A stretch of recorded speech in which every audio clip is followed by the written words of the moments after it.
Mesdames, Mesdemoiselles, Messieurs, rebonjour. Bonjour Julien Bonnel.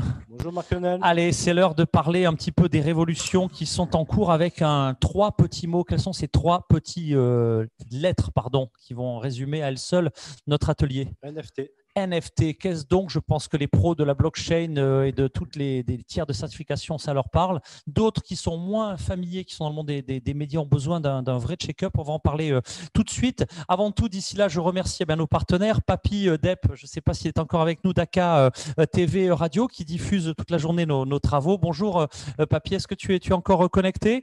Je salue également, je sais qu'il n'est pas avec nous, mais il retransmet sur Planète FinTech nos travaux. Je remercie Thierry Lochem à cette occasion et j'accueille nos intervenants. Donc Julien Bonnel, toi tu es le coordinateur général du collectif blockchain au sein du village francophone. Tu as d'autres casquettes, mais on fera un focus sur ce point-là dans cet atelier.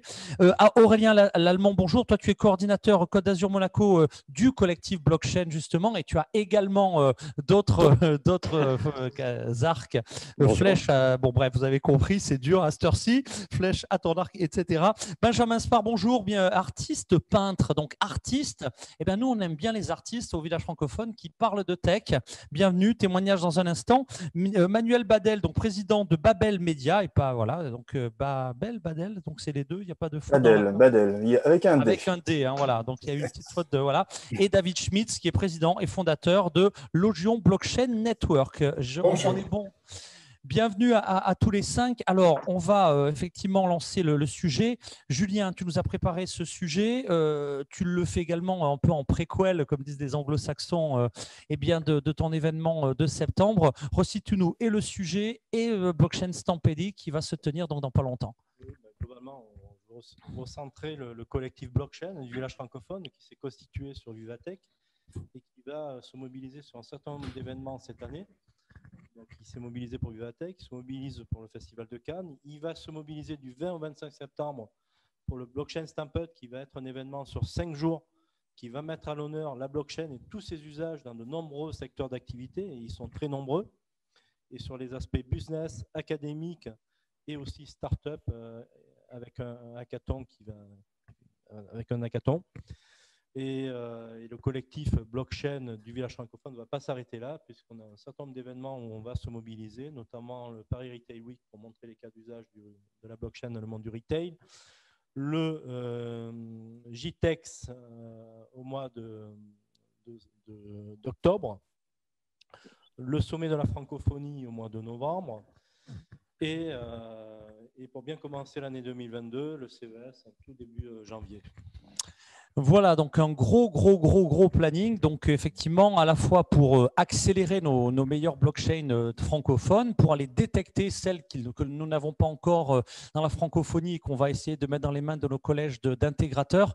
Bref, un gros calendrier du second semestre. Alors, on a vu un petit peu le tour d'horizon. Concrètement, qui va intervenir maintenant ? Je vais garder la parole. Oui, pardon. Oui. Je vais introduire le sujet. Donc, on va parler de blockchain, mais principalement de NFT, en fait, comment la blockchain peut révolutionner le monde du financement des œuvres numériques. Alors, les NFT, on en a beaucoup entendu parler ces derniers mois. Colle-le là. Voilà. Voilà. Okay. Ça sera parfait. J'espère qu'on m'entend mieux. Donc, les NFT, on en a beaucoup entendu parler ces derniers mois. Donc, les NFT, en anglais, c'est non-fungible token. Wow. Ou plus compréhensible pour nous, ce sont des actifs digitaux non fongibles. Mais si on veut traduire tout ça, ce sont des jetons cryptographiques uniques et traçables dans la blockchain, gérés dans la blockchain.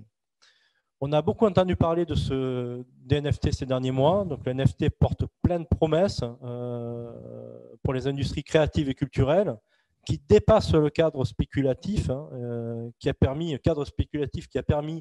à l'artiste Beeples de vendre un NFT associé à une œuvre numérique 69,3 millions d'euros au mois de mars de cette année. Ça, c'est du concret au moins. Voilà, tout à fait. Et on voit que ces derniers mois, il y a eu un gros engouement spéculatif sur 2020 et sur le début d'année. On le verra avec la prise de parole d'Aurélien après moi.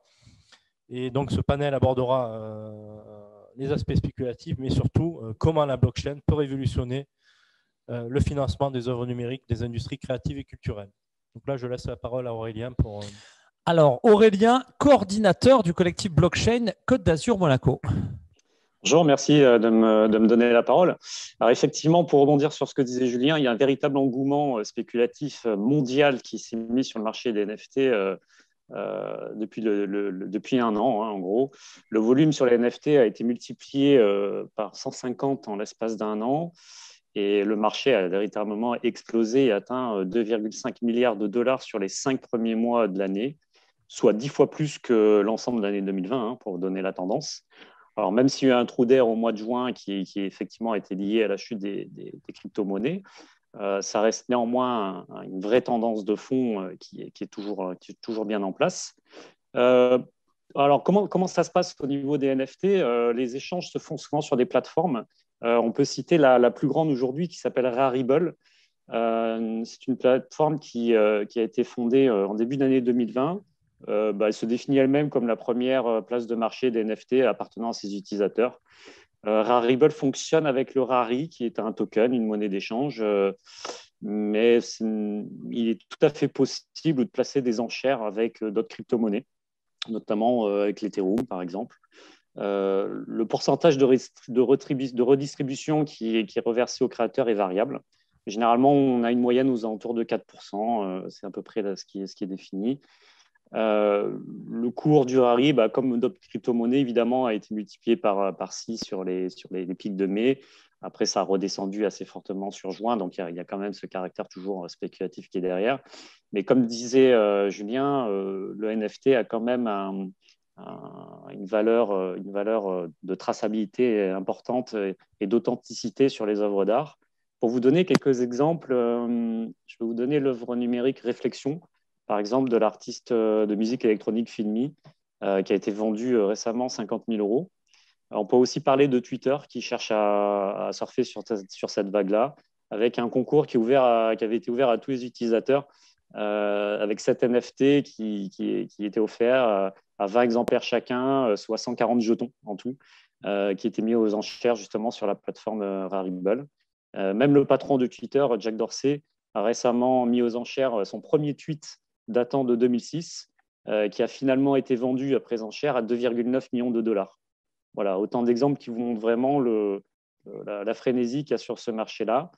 Ça reste une réelle révolution pour le marché de l'art numérique qui vraiment profite aux artistes virtuels actuellement. Merci Aurélien. On va donner la parole à Benjamin. On va avoir la vision de l'artiste sur la définition de l'NFT vu de ce côté-là. Benjamin, peux-tu donner ton point de vue? Oui, je vais rebondir sur ce qui vient d'être dit, puisque moi j'ai beaucoup vendu sur le site Rarible, qui est justement un site qu'on appelle une plateforme de NFT, donc une place de marché NFT. Donc j'ai proposé moi des œuvres digitales et j'ai proposé des tableaux aussi physiques sur Rarible. Alors ça me permet d'introduire la notion de NFT pour le monde de l'art de manière très concrète. C'est une nouvelle sorte on va dire, de certificat d'authenticité. C'est-à-dire qu'au lieu classiquement de donner, une fois qu'on a vendu un tableau, on donne un petit bout de papier avec le tampon de la galerie, avec les données de l'œuvre, le prix, etc. Au lieu maintenant de proposer un bout de papier, on propose un numéro de token sur la blockchain, donc un NFT, un token non fongible, un numéro de token qui va servir d'authentification, qui va servir de certificat d'authenticité.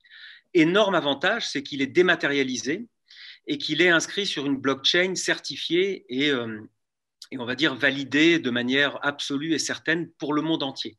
Ce certificat aura une valeur pour tous les habitants de la planète. Donc, si le collectionneur qui a acheté un des tableaux et qui veut le revendre au Japon, par exemple, eh bien, le client japonais n'aura qu'à se connecter à la blockchain et il verra le numéro de token associé à mon tableau. Donc, il aura la certitude que ce tableau est authentique, qu'il est bien l'œuvre de l'artiste, et en plus, à quel prix il a été acheté et à quelle date il a été acheté à l'artiste. Donc, c'est de la transparence supplémentaire, ce qui est toujours très bienvenu dans le monde de l'art. Dans le monde de l'art, pas le monde de l'art, hein, le monde de l'art, où justement la transparence n'est pas toujours de mise. Et donc, j'aime bien simplifier le NFT avec cette approche déjà toute simple de certificat d'authenticité. Merci Benjamin. Pour continuer dans la définition des NFT, est-ce que Manuel et David, vous avez des éléments à rajouter par rapport à la définition qui a pu être donnée par chacun? Oui, j'aurais peut-être. Bonjour à tout le monde et merci de cette invitation. Peut-être pour ajouter, j'aurais peut-être parlé rapidement de la notion de fongible en fait, parce que ça reste assez un petit peu nébuleux justement. En fait, la question de fongibilité, c'est très intéressant. Moi, la première fois que j'ai été exposé à ça, en fait, je suis basé à Montréal, donc au Canada. Il y a 3 ans, j'ai rédigé une étude sur l'impact de la blockchain dans les industries médiatiques. C'était une étude que j'ai rédigée avec Téléfilm Canada, le Fonds des médias du Canada, qui sont en fait les équivalents du Centre national de la cinématographie, le CNC en France, par exemple. Et donc, ça traitait vraiment en fait de comment est-ce que la blockchain peut avoir un impact dans les industries à plusieurs niveaux. On a parlé de financement notamment, mais c'est là que j'ai découvert un des premiers sites, disons, ou un des premiers projets liés aux NFT, c'est en fait les CryptoKitties. Les CryptoKitties, ce sont en fait des collectibles, en fait, un jeu basé sur des petits chats virtuels qui sont uniques. C'est là que j'ai un peu découvert cet univers-là de la non-fongibilité. Alors, la non-fongibilité, c'est le fait qu'en fait, quelque chose ne puisse pas être échangé contre quelque chose d'autre. C'est le caractère unique, le caractère rare et unique d'un actif. Alors, par exemple, là, j'ai 2 pièces de monnaie, là, de 2 fois 2 dollars canadiens. Bon, si j'ai chance, c'est la même chose. Ils sont fongibles en tant que tels. Le caractère non fongible, c'est vraiment de créer ce côté unique. Un bitcoin, par exemple, est fongible. Comme toute monnaie, finalement. On échange un bitcoin avec un autre bitcoin, c'est la même chose. Là, ce qui est intéressant, c'est là justement, enfin, ce dont parlait également Benjamin il y a 2 minutes, c'est ce caractère unique qui peut créer de la valeur, en fait. C'est là que ça devient très, très intéressant pour les secteurs culturels et de l'art. Voilà, je ne voudrais pas plus monopoliser la parole, mais je pense que c'est important de caractériser en fait ce concept de fongibilité et d'unicité finalement des actifs. Oui, merci Emmanuel. Cyril, quelque chose à rajouter pour rajouter sur cette définition pour en clore, que tout le monde comprenne bien? Je ne sais pas si c'était Cyril ou David, mais en tout état de cause, moi j'ai quelque chose à vous dire. D'abord, bonjour et merci effectivement pour l'invitation. Et vous verrez en fait qu'en fonction de vos interlocuteurs, potentiellement, vous avez pas mal de complémentarité en fait dans les approches. Et moi, je le vois encore d'une façon différente de ce qui a été dit jusqu'à présent. 2 aspects évidemment qui sont incontestables, absolument utiles et des apports aussi considérables de la technologie blockchain. Mais à cela, je voudrais ajouter en fait tout l'aspect de la tokenomie. Donc, la blockchain, on le sait, est née en fait avec Bitcoin, avec l'objectif de sécuriser précisément les transactions de cette monnaie qui se voulait indépendante de toute forme institutionnelle. Et depuis lors, en fait, il y a pas mal la technologie, mais les couches aussi au-dessus de la technologie ont pas mal évolué. De sorte que des protocoles se sont développés pour créer des nouvelles monnaies, des nouveaux types de valeurs, tels que ces fameux non-fungible tokens. Et donc, pour moi, il faut vraiment partir du monde de la classe de ces nouveaux actifs digitaux, rares, qu'on ne peut pas échanger, certes, mais qui vont permettre à un moment donné de réorganiser les chaînes de valeur.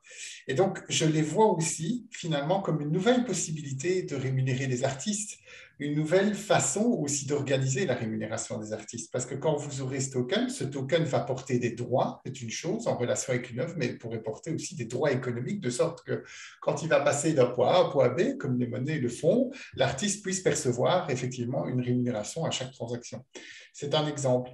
Et donc, il faut le considérer vraiment comme un outil, mais qui va être d'une puissance énorme à relier avec ce qu'on appelle aussi des monnaies programmables. Donc, vous allez créer ce token et lui donner différentes fonctionnalités, différentes possibilités qui permettront aux artistes directement, alors eux, de collecter de la rémunération et de gérer leurs droits. Voilà. Merci David. On va revenir sur l'utilisation pratique des NFT, notamment sur votre retour d'expérience, Benjamin. Ça fait quelques mois que vous avez commencé à vendre des œuvres sur des places de marché NFT. Pouvez-vous nous faire un retour sur, sur cette expérience-là?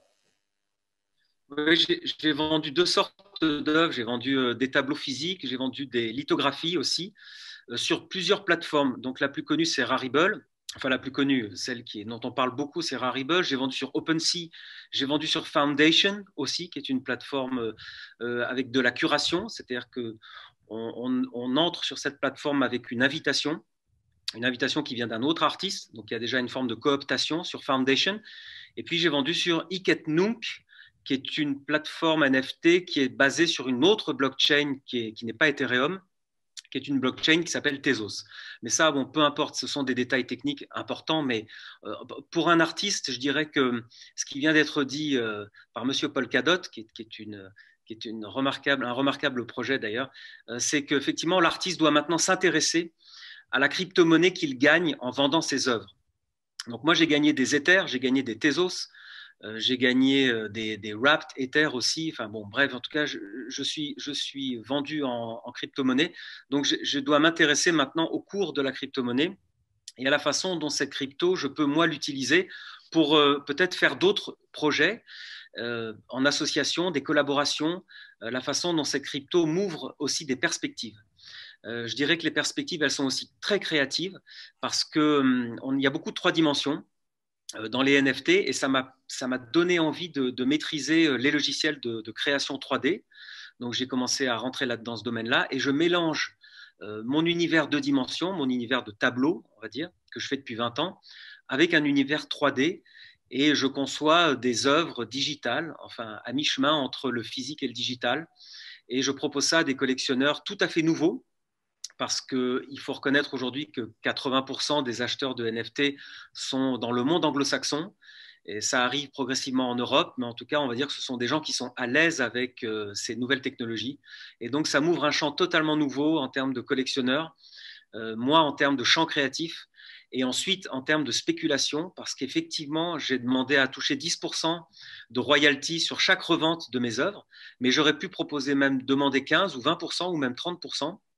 Ce pourcentage est à la libre disposition de l'artiste et ça me permet de rentrer dans l'aspect spéculatif de mes œuvres et ça m'intéresse aussi et ça me permet de faire aussi un travail que les galeries font d'habitude et les galeries le font toujours, pas toujours avec bienveillance ou pas toujours avec professionnalisme et donc moi je peux mieux gérer ma carrière sur le long terme et mieux gérer mes collectionneurs. Non, non, mais bravo, je ne connaissais pas le sujet, je suis assez impressionné parce que la blockchain, c'est souvent un sujet, oui, c'est théorique, la blockchain coûte cher, la blockchain n'en fait rien. Pour ceux qui auraient des doutes, bah là, les témoignages sont époustouflants. Julien, dans le timing, on en est où? Tout à fait, on va continuer et on va voir que les NFT peuvent aussi accompagner des écosystèmes dans les mondes, dans les industries créatives et culturelles. Donc, je vais donner la parole à Manuel qui travaille sur ces aspects-là, justement. Oui, merci. Manuel, c'est à… Voilà. Ouais, vous m'entendez, c'est bon? Oui, merci. Oui, très très bien, c'est parti. Oui, en fait, moi, je me suis intéressé à la blockchain il y a 5-6 ans, et puis je l'ai découverte, comme je vous l'ai mentionné, j'ai fait cette recherche et différents projets. Je travaille, moi, principalement dans l'industrie audiovisuelle, en fait, film, télévision, puis aussi, bien sûr, tout ce qui est numérique ou plateforme numérique, et puis le gaming également. En ce moment, là, je développe une plateforme, je développe un projet qui est soutenu par le Fonds des médias du Canada. Donc, c'est quand même un fonds très intéressant qui vise notamment à soutenir tout ce qui est production de contenu audiovisuel et numérique, mais aussi à soutenir la technologie qui peut être appliquée en fait à l'industrie. Donc, c'est un fonds très difficile à obtenir, c'est très sélectif, mais c'est très intéressant. Ça nous permet vraiment d'expérimenter des choses vraiment valables. Il y a notamment, parlant de l'art en tant que tel, il y a un autre projet qui se développe en ce moment à Toronto qui est aussi lié plus au secteur de l'art. Moi, je suis plus dans le secteur audiovisuel et ce qu'on développe, c'est une plateforme qui s'appelle Platz. Platz, en allemand, ça veut dire place. Initialement, ça avait été un peu pensé comme une marketplace visant à mettre en connexion créateurs et investisseurs. Et je pourrais revenir un peu pour les raisons pour lesquelles on a un petit peu changé notre façon de développer le projet. Mais en ce moment, ce qu'on développe, en fait, c'est plus un système qui vise à authentifier, certifier l'information. On pense que déjà, à la base, la chose essentielle pour que tout système fonctionne, il faut que l'information soit validée et authentifiée. Alors, on est un peu comme dans la pyramide de Maslow, finalement. Première couche, premier layer, on authentifie, on certifie l'information. Pour ça, on fonctionne avec un système de validation et de ce qu'on appelle aussi des trust anchors ou des encres de confiance, finalement des entités qui vont permettre de valider que l'information est juste. Ensuite, on tokenise justement les actifs.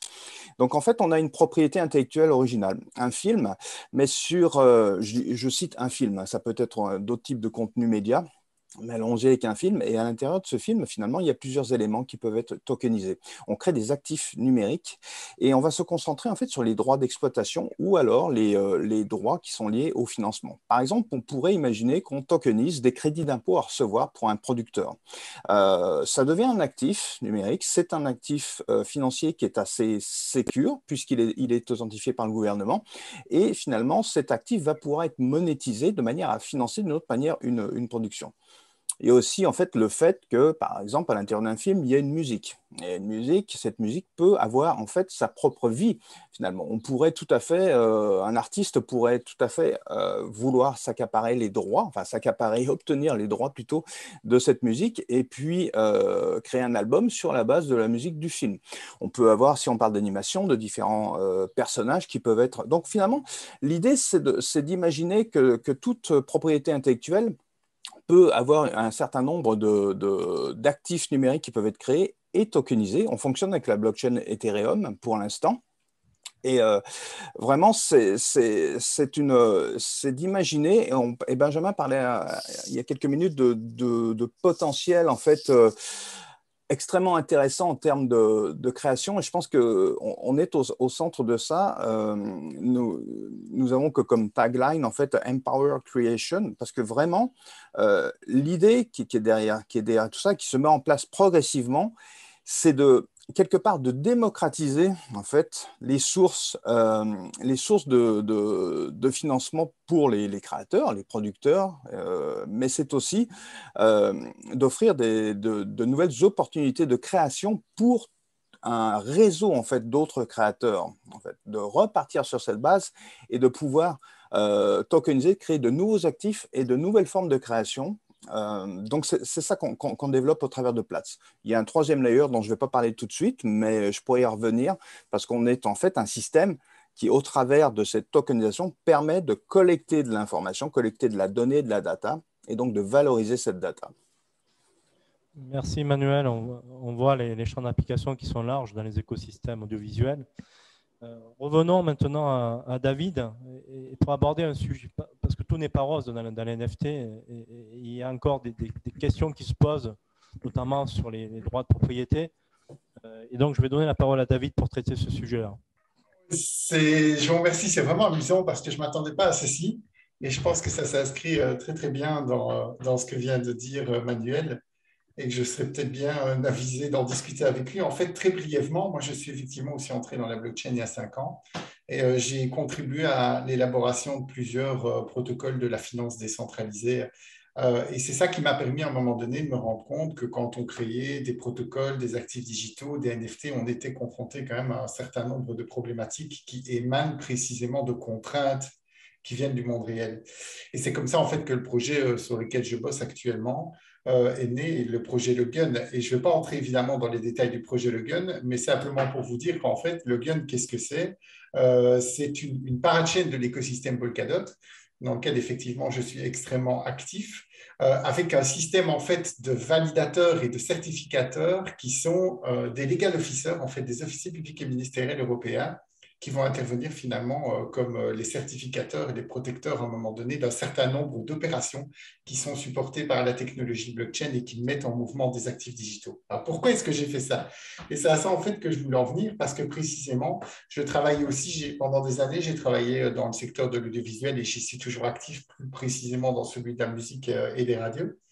Et on est en train de monter en fait avec certains producteurs un projet pour la création de NFT au profit d'artistes de la scène musicale. Et on s'est quand même très vite posé la question, et c'est une question que je m'étais déjà posée quand j'étais développeur dans l'écosystème Ethereum. Je me suis dit, OK, c'est bien, mais bon, les gens créent des NFT.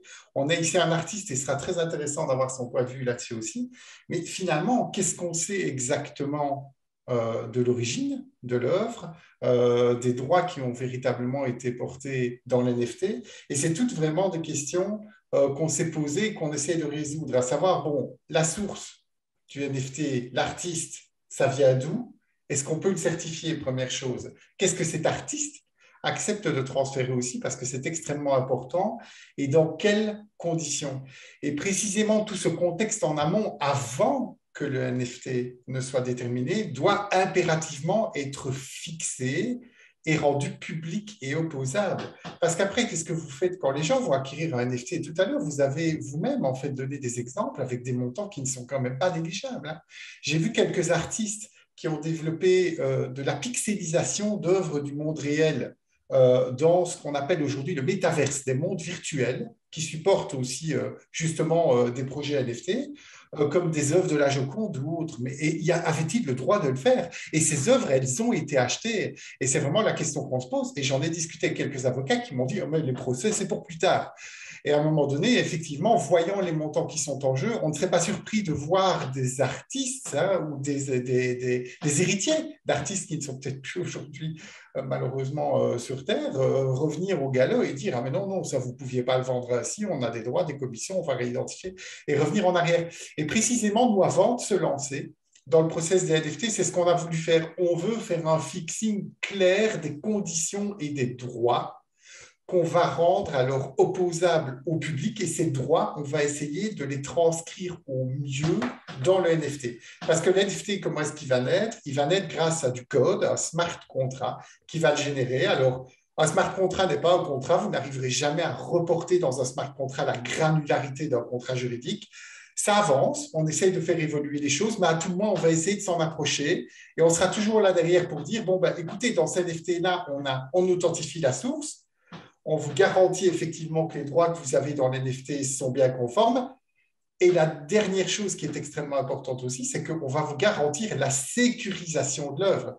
Parce que ces œuvres, à un moment donné, qui sont digitalisées, qui sont parfois sur certaines plateformes, sécurisées sur des serveurs de team qui ne sont pas nécessairement décentralisés. Si à un moment donné, ces serveurs tombent en panne, sont hackés, sont en rade, et c'est déjà arrivé, et techniquement, le lien avec l'œuvre disparaît.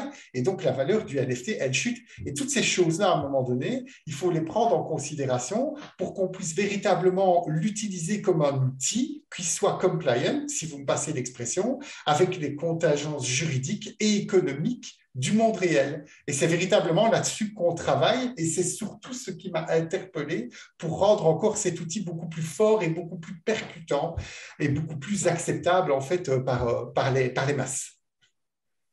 Merci David. Benjamin, David Oui. vous a cité tout à l'heure justement votre vision en tant qu'artiste sur les points qui ont été abordés. Oui, c'est un vrai problème qui est soulevé là.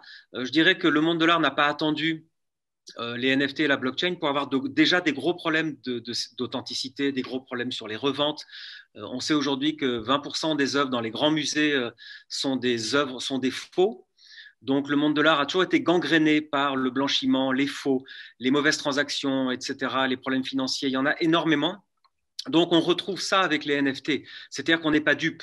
On sait très bien que le NFT, aujourd'hui, c'est encore le Far West. Donc, on est très preneurs, nous, artistes et collectionneurs, de régulation ou en tout cas d'adaptation des smart contracts dans le droit. Mais aujourd'hui, le monde des artistes dans les NFT, on prend les devants. C'est-à-dire qu'on garantit, par exemple, moi, je ne peux vendre sur Rarible que si je suis certifié via mon Twitter. Donc déjà, là, toutes les places de marché vérifient que j'ai bien un Twitter et que ce soit bien moi qui interagisse avec la plateforme. Ensuite, moi, j'envoie des messages à tous mes collectionneurs. Je les remercie. Donc, ils peuvent me contacter en direct. Ensuite, tous les NFT que je vends sont référencés par ma galerie et je vais progressivement les mettre tous sur mon site web, par exemple. Sur mes réseaux sociaux, j'évoque à chaque fois que je vends un NFT, c'est évoqué.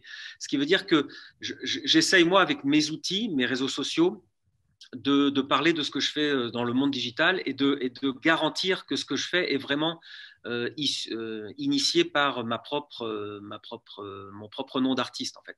Donc c'est une manière détournée de contourner le fait qu'un NFT n'est pas inscrit dans le droit français ni même dans le droit européen. Pour l'instant, on avance comme ça. Bah écoute, en tout cas, passionnant débat. Je propose que la suite de cet atelier, on invite également Alain Bensoussan, qui est notre avocat, un petit peu partenaire et expert francophone sur tous ces sujets. Je pense que son regard sera assez intéressant.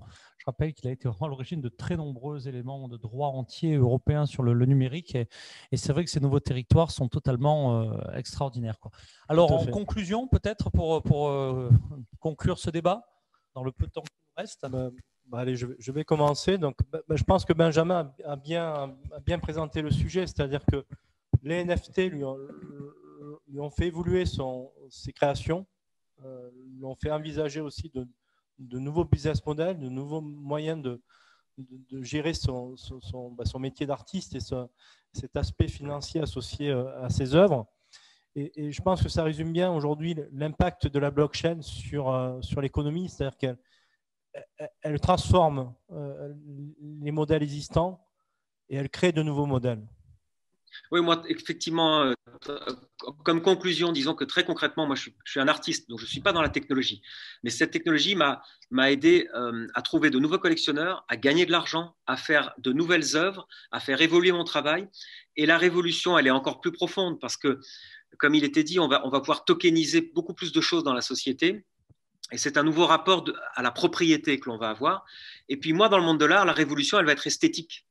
C'est-à-dire qu'il y a toute une nouvelle génération d'artistes qui arrivent maintenant et qui n'ont plus aucun repère sur l'art moderne, par exemple. Moi qui ai été bercé par les beaux-arts, tous nos repères, c'était l'art moderne. Aujourd'hui, c'est fini. Les repères, c'est l'Internet, c'est le gaming, c'est Twitter, c'est les mèmes, c'est les avatars, ce sont les CryptoPunks. Ça, ce sont les nouvelles références culturelles de la jeune génération d'artistes. Et moi, je trouve ça fascinant. Je m'inspire de ce qu'ils font parce que je trouve ça intéressant, parce que c'est de la sous-culture qui devient de la culture mainstream.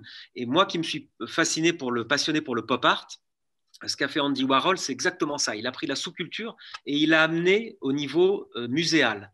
Et je pense que les NFT, c'est aussi cette révolution culturelle énorme qui va balayer, dans les 10 prochaines années, qui va balayer tout ce que l'art a connu aujourd'hui et qui va faire émerger un art totalement nouveau.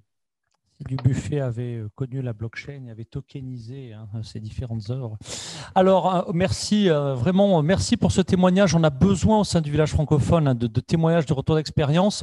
On a aussi besoin de soutien d'ailleurs d'artistes, d'acteurs, de dirigeants d'entreprises qui soutiennent. On serait vraiment ravis de reprendre quelques-uns de vos mots dans le livre d'or des décideurs impliqués dans le monde de la blockchain. Suite des conclusions, Julien. On a encore quelques minutes, cher Marc Lionel. Continuons le tour de table justement pour tirer la conclusion de ce panel. Je vais donner la parole à David.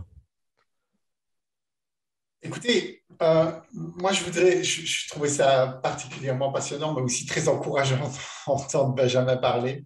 Il a compris, il a pris les devants, il a vu que le monde évoluait, il est en train de le devancer. Moi, je suis vraiment un entrepreneur blockchain convaincu et très engagé.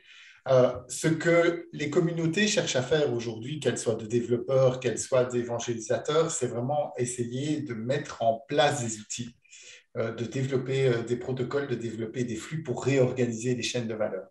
C'est extrêmement important parce que la blockchain, à un moment donné, et en fait, Benjamin, il est déjà finalement dans ce flow-là, dans cet état d'esprit-là. À un moment donné, la blockchain, potentiellement, les NFT vont, je pense, céder le pas à des choses que vous connaissez déjà beaucoup mieux. C'est le web. Parce que c'est ce que veulent faire les communautés, c'est leur contribution. Le web, il a évolué depuis les années, c'était avant les années 1970. Et on a chaque fois grevé dessus finalement de nouvelles couches applicatives qui ont permis d'être ce qu'il est aujourd'hui. C'est un web qu'on qualifie souvent 2.0 qui est fort centralisé autour de quelques acteurs majeurs. Qu'est-ce que la blockchain va pouvoir amener à ce web? Une décentralisation. Ça veut dire que techniquement, Et la blockchain, elle sera toujours là pour assurer la transparence, la traçabilité, la certification. Elle va rassurer finalement les gens et leur donner accès au contrôle finalement, à la visibilité des opérations. Et ça va leur permettre, parce qu'à côté de ça, on développe tous des outils, ceux dont vient de vous parler aussi, qui permettront alors peut-être en amont de sécuriser les opérations, et ça va leur permettre de prendre en main finalement leur propre destinée, comme Benjamin le fait, et de devenir finalement les acteurs de ce nouveau web, de gérer eux-mêmes leurs valeurs, d'interagir directement les uns avec les autres, de gérer potentiellement leurs droits. Et ça, c'est le futur web que la blockchain est en train de préparer aujourd'hui. Et pour les artistes, pour le monde de l'audiovisuel d'une manière générale, ça ne va pas s'arrêter au NFT. Hein. Pensez aussi à tout le potentiel de ces DAO qui vont permettre d'organiser éventuellement des gestions de droits collectives avec les votes d'un groupe qui sera automatiquement tenu au fait de ce qui se passe pour prendre part aux décisions. Le potentiel est immense. On est qu'au tout début. Mais en revanche, le régime moteur, le rythme est véritablement en train de s'accélérer. Et ce que j'ai entendu aujourd'hui, sincèrement, me réjouit. Voilà. Merci David. Manuel, je vous laisse la parole pour votre conclusion à vous. Oui, merci. Je trouve que c'est un très beau panel avec des gens avec des expériences très, très différentes et très complémentaires. Et merci de m'avoir invité. Ça me fait penser, je rebondis un petit peu sur ce que disaient Benjamin puis David à l'instant. J'ai un bouquin là que je suis en train de lire depuis un moment, je n'ai jamais fini encore, mais c'est ça en fait, c'est un bouquin de Henry Jenkins. En fait, c'est un livre qui a été écrit il y a déjà peut-être une dizaine d'années. Henry Jenkins, c'est un prof à l'université à USC en Californie. Et il parle en fait de la notion de community engagement, finalement l'engagement des communautés autour finalement de la création médiatique. Et c'est vraiment, je dirais que ça a été écrit avant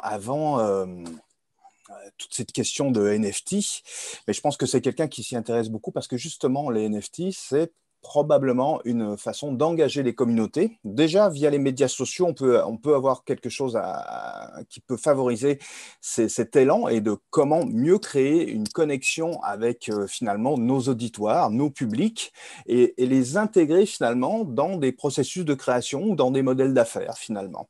Donc, on parle de démocratisation, on parle d'engagement, vraiment d'engagement et je dirais, de connexion améliorée, on va dire, ou amplifiée entre la création et les publics. Donc, ça, déjà, je trouve que le NFT est probablement une des nouveautés les plus pertinentes pour appuyer ce phénomène-là. Je voulais juste aussi peut-être mentionner deux éléments. Ce qu'on développe aussi avec la plateforme Platts dont je parlais, c'est une plateforme qui est en développement, elle n'est pas encore lancée, mais elle est quand même assez avancée en termes de prototypage. C'est en fait le troisième layer. Je vous avais parlé d'un premier layer de certification de l'information, un deuxième layer de créer des actifs numériques et de les tokeniser et finalement de favoriser la monétisation et potentiellement le financement d'œuvres médias en tant que telles. Puis aussi, le troisième layer, en fait, c'est la capacité de créer de l'impact. C'est-à-dire que l'impact, on en parle de plus en plus. L'impact, il peut être social, il peut être aussi environnemental. C'est-à-dire qu'on peut finalement imaginer que quelqu'un est intéressé à acquérir des NFT, à investir finalement, parce que tel ou tel projet, on va dire, au sens large, puis ce n'est pas uniquement dans l'industrie des médias, les industries créatives, dans toutes sortes d'industries, c'est qu'on a cette capacité, via la traçabilité possible de la blockchain, on a cette capacité de finalement savoir où s'en va notre argent quelque part et de se dire que, par exemple, on peut utiliser les NFT, et nous, c'est ce que nous sommes en train de développer, pour mesurer l'impact que peut avoir telle ou telle production médiatique ou telle œuvre en termes social ou environnemental. On sait que finalement, la production et la distribution de films, la diffusion, le streaming, etc., pollue. Ça, enfin, on le sait ou on ne le sait pas assez, mais c'est quelque chose d'important. Il y a aussi, bon, en tout cas au Canada, c'est un sujet très, très important, la notion notion de diversité. Est-ce que des œuvres devraient plus représenter la société finalement et être plus représenter plus les communautés qui vivent au Canada? Et donc finalement, l'idée qu'on met en place, c'est de favoriser finalement en fait une meilleure connexion, encore une fois, entre disons des investisseurs, des broadcasters, télédiffuseurs, des investisseurs, des sociétés publiques qui veulent soutenir une certaine forme d'œuvre d'art, mais qui va être aussi représentative finalement de ce qu'est la société. Donc finalement, un fonds d'investissement pourrait avoir un portfolio et être capable de mesurer en fait l'impact de ce portfolio en termes de diversité, en termes d'impact social, en termes d'impact environnemental. Donc ça, c'est l'objectif un peu ultime que nous sommes en train de développer via la traçabilité, via la collection et la modélisation de données. Dernier point dont je voudrais parler, qui est quand même un élément important. Je vous avais dit au début, bon, on était parti sur un concept de place de marché, marketplace, pour favoriser l'investissement, la connexion entre investisseurs et créateurs. Il y a une notion importante, c'est qu'au début, on l'avait pensé, l'investissement, évidemment, on tombe dans la question de tokens qui sont considérés comme des securities en anglais, donc des titres d'investissement. Et ça, il y a une très très forte réglementation par rapport à ça. En tout cas, ça dépend des pays. C'est un panel très international, mais en tout cas en Amérique du Nord, en Europe aussi, dans beaucoup de pays, c'est très réglementé l'investissement. Le NFT n'est pas considéré réellement comme un investissement. Et je pense qu'en fait, c'est là que ça devient très intéressant, c'est que je ne dis pas qu'on contourne, mais plutôt on trouve une alternative très intéressante qui permet quand même au public visé par des créateurs d'investir et de soutenir finalement la création sans les complications en fait de la réglementation qui est liée aux securities, aux titres d'investissement. Peut-être que ça changera, mais ça a ouvert en fait le champ des possibilités et je pense que ça a vraiment stimulé, démocratisé et rendu la blockchain, les applications possibles de la blockchain plus mainstream, on va dire. Voilà. Merci Manuel. Merci beaucoup. On arrive au bout, Aurélien, la conclusion.